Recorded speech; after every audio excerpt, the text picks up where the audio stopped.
Hey there, scary story fanatics. Welcome back to Cleaving Thought from Bone with your host, Sociopath. Ready to get back out there and catch something horrifying? Well, Lumina G has something for you. Sit back, relax, and get ready for the horror at Seraphim Lake.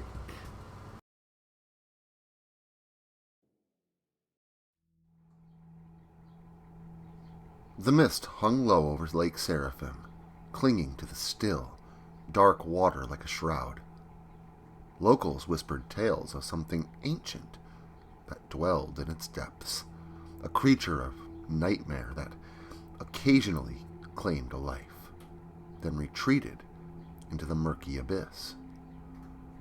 Most dismissed them as folklore, the product of an isolated community and long winter nights. But for three individuals, the terror was about to become chillingly real.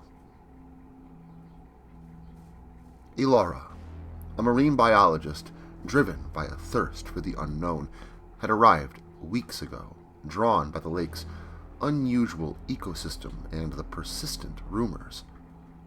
She was determined to debunk the monster myth with scientific rigor, but a nagging unease had begun to settle in her mind.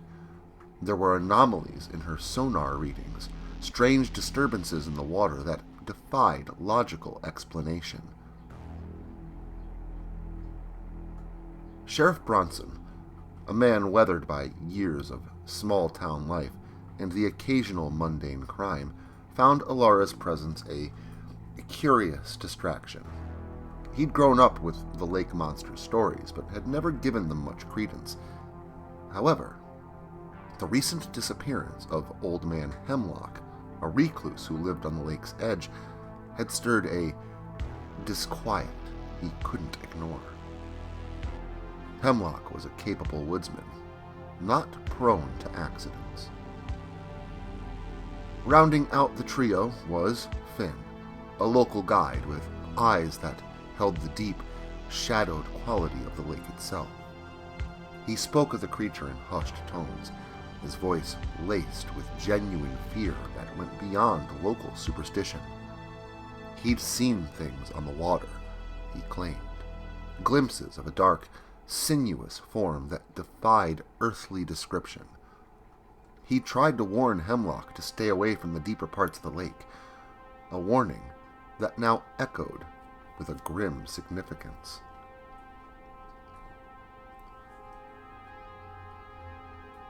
It began subtly.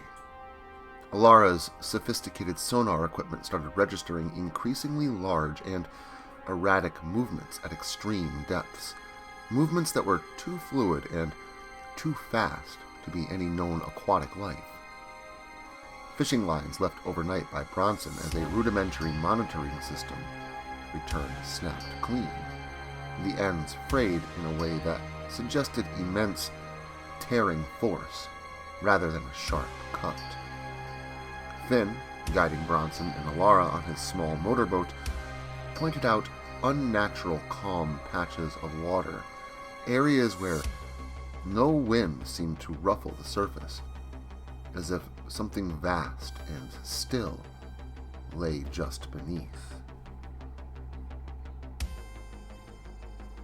They were in the deepest part of the lake, the air thick with an unnerving silence. Ilara had just deployed a submersible drone when the water beside their boat erupted. A dark, serpentine neck, thicker than a man's torso and covered in what looked like rough black scales, rose from the depths, its head vaguely reptilian, but with unsettlingly intelligent eyes fixated on Bronson. Before anyone could react, a powerful, whip-like tail lashed out from the water, striking Bronson with brutal force across the chest. The sound of his ribs cracking was sickeningly loud. He gasped, his body convulsing once before he slumped lifelessly against the side of the boat. The creature's gaze lingered for a moment, its intelligent eyes seeming to assess its handiwork before it silently sank back into the dark water, leaving behind only widening ripples and a boat stained with blood. Terror seized Alara and Finn. Finn, though clearly terrified, reacted with a primal instinct to survive. He gunned the engine, the small boat leaping forward, leaving Bronson's body behind.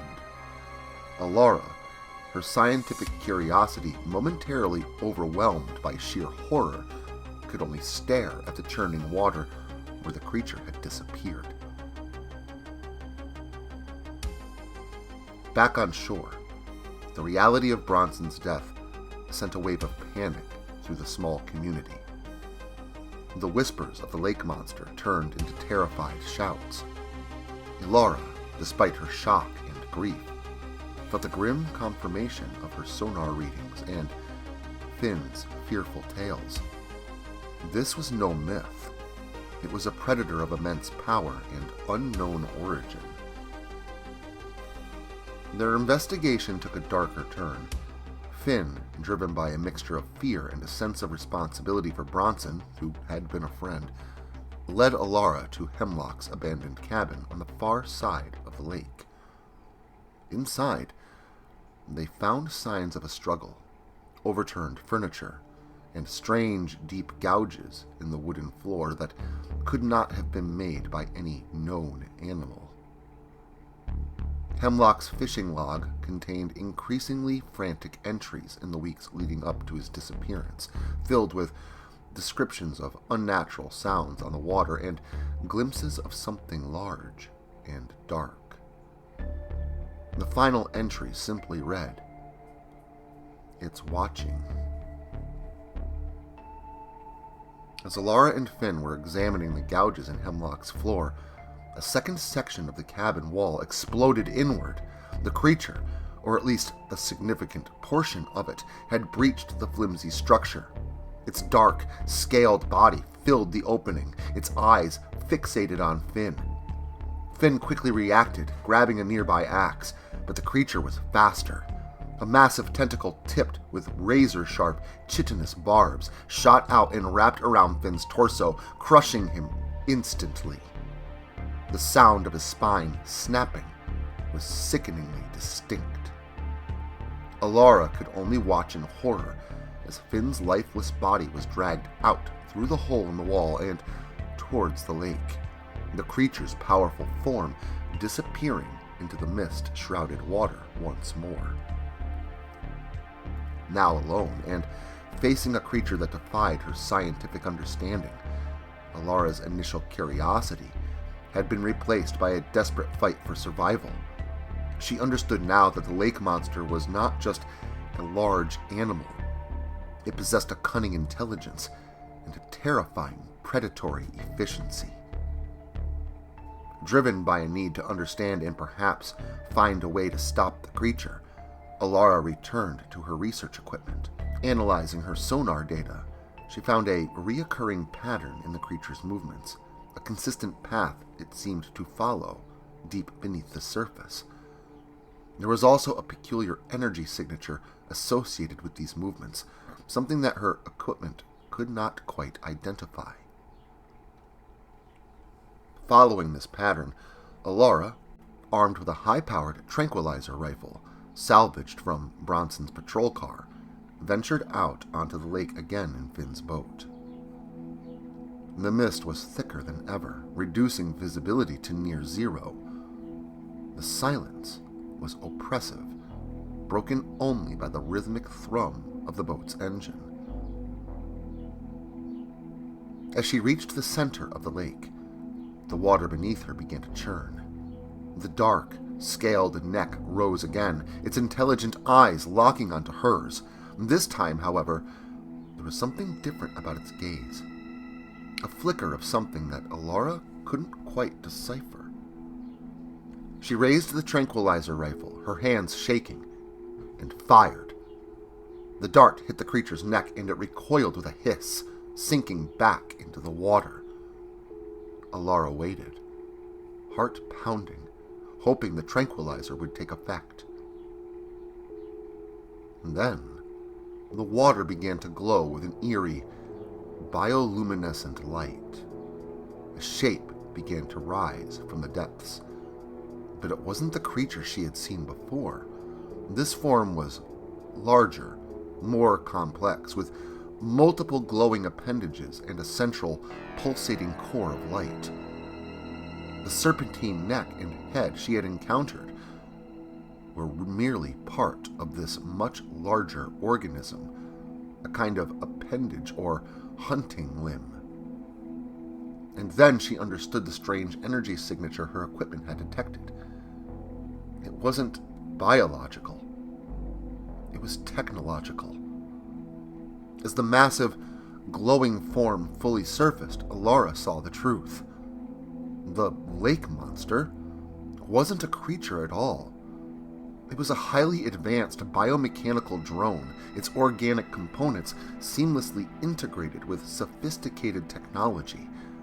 The intelligent eyes she had seen were lenses, the powerful tail a weaponized appendage, the erratic sonar readings, the snapped fishing lines, the unnatural calm patches.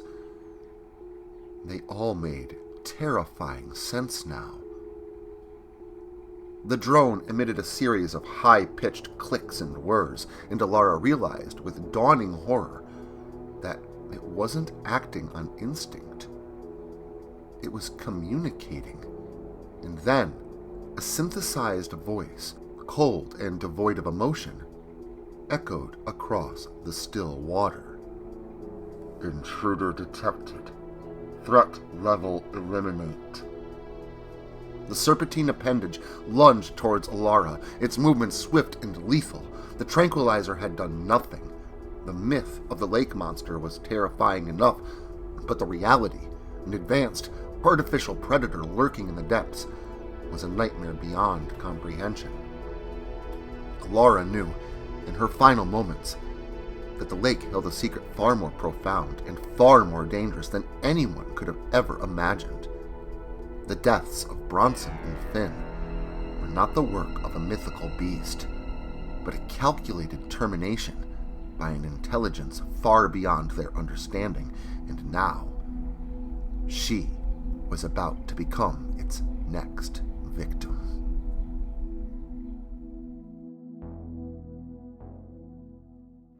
That just goes to show you. You might head out fishing, but what's out there might be just out there humaning. But if you don't get caught, make sure you stop by again next weekend for more gore galore. And until then, make sure to like, share, subscribe, and turn on notifications so I can catch you all again next Saturday.